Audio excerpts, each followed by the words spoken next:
Ladies and gentlemen, it is a privilege to be here with you today. Mr. Speaker, Representative, thank you for your words. I'm just so amazed at where we are. Jim, thank you for your leadership throughout this project. Mr. Speaker, you missed a great opportunity for Governor Cox tear down this sign line, but we're excited to get that taken care of. I can't wait. And I apologize for missing that one, but we certainly will. There are so many people to thank today, and most of them have been thanked. And so let me just underscore and highlight and re-emphasize those thanks for getting us to this point. I need to give a special debt of gratitude for a leader who had a vision, who worked hard with so many others to implement that vision, and that is Governor Herbert, who for about 20 years believed that we should move the prison, and worked tirelessly to make that happen. And finally seeing that vision come to pass is a true testament to his leadership. And he's not with us today, but I hope you would join me in giving him a round of applause.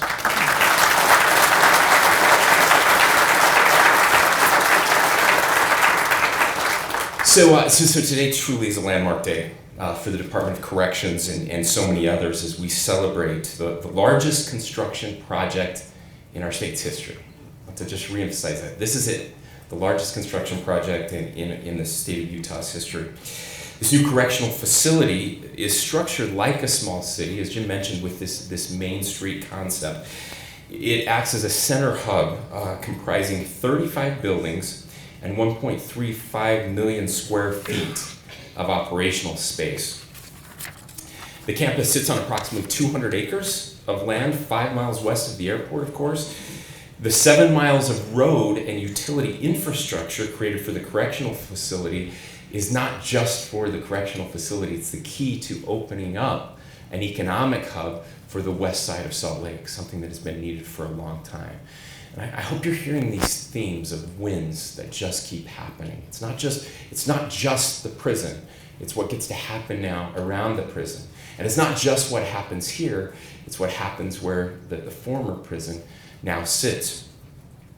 But of course, the primary purpose is to create a facility that can accommodate 3,600 male and female incarcerated individuals of all security levels. And it is designed to expand as required. There's a couple things I just want to focus on, and we've heard some of these themes mentioned. The one that I think is most important is how different what we're doing here today is than what we're seeing in other parts of the country. George Will wrote several years ago, he said this: what we are practicing today is a kind of decadent democracy. We used to run deficits to borrow for the future. We borrowed to win wars for the future, build roads, highways, and airports for future generations. Today, as a country, we borrow from the future to finance our own current consumption. I think that's mostly true. I don't think that's true at all here in the state of Utah. In fact, not only are we not borrowing from the future for these incredible projects, we are borrowing a little bit from the future. But if you look at the finances of the state of Utah and the way we've been able to handle those finances with incredible leadership from people like our good President Adams and Speaker Wilson working together with the governor's office, most of the bonds that we were going to issue or did issue for this prison, we decided to pay cash for, so that we're not even borrowing from future generations for these opportunities. We're spending our money now to make sure that our kids and grandkids have more opportunities than we have. And I think that's incredibly unique to the state of Utah and something that we can all be proud of. The second quote that I love is from an architect in the Chicago area over 100 years ago. His name was Daniel Burnham. And he said this, he said, "Make no little plans. They have no magic to stir men's blood and probably themselves will not be realized. Make big plans. Aim high in hope and work, remembering that a noble, logical diagram once recorded will never die, but long after we are gone will be a living thing, asserting itself with ever-growing insistency."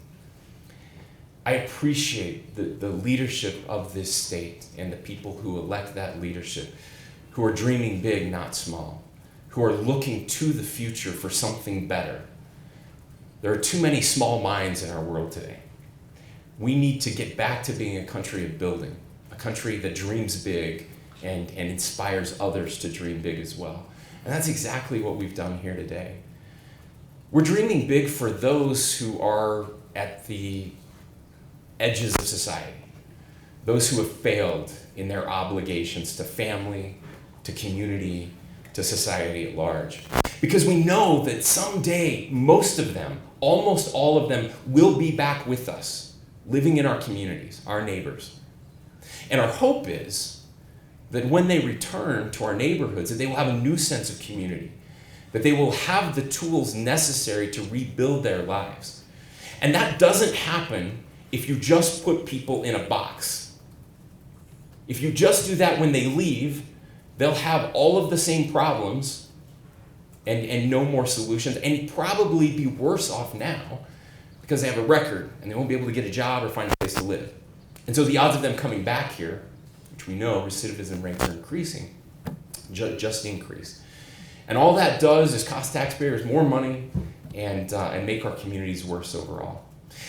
And so the concept of actually building a building, that in designing a thing, you can help people be better.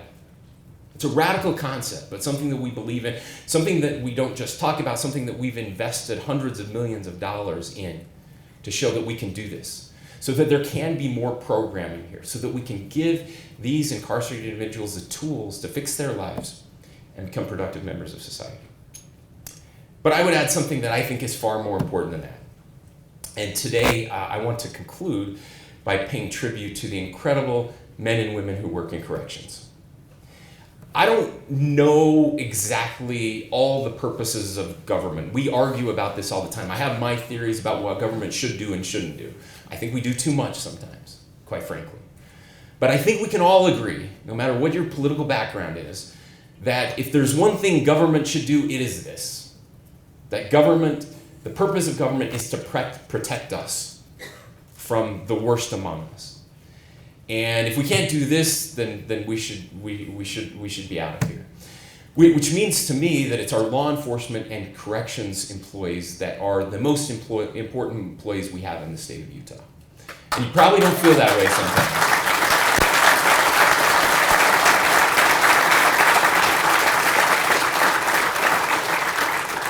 Now, I'm a Sanpete kid.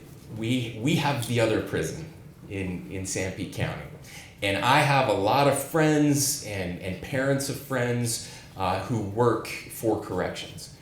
And I know how difficult those jobs are. I've had family members that work in corrections. And I know how much more difficult they have been over the last couple of years. And I know all of you have been working overtime, significant overtime. And I know how difficult it can be for your families, for your spouses, for your children. I know the wear and tear it takes on all of you. And what I'm most excited about is what this means for you. A significant improvement in working conditions. A place where you can look forward to coming to work. A place that will be so much healthier for you, for your jobs, for your families. And by the way, we're working on getting you more money too and more help. Right? That piece is coming, I promise. But if we could, I know most of you are already standing, and I apologize. I hope some of you have my haircut, got some sunscreen on. I promise I'm going to wrap up quickly. But for the rest of you who are not standing, who work in corrections, will you please stand now so that we can pay tribute to you?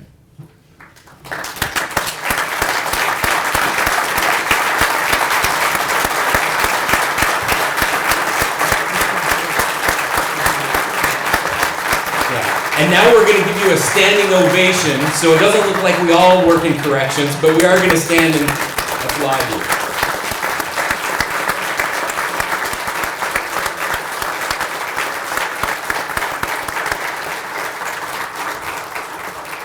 Thank you so much. Look, you guys, it's been a difficult last couple of years for everyone, but never forget that Utah is a unique place and Utah is a special place.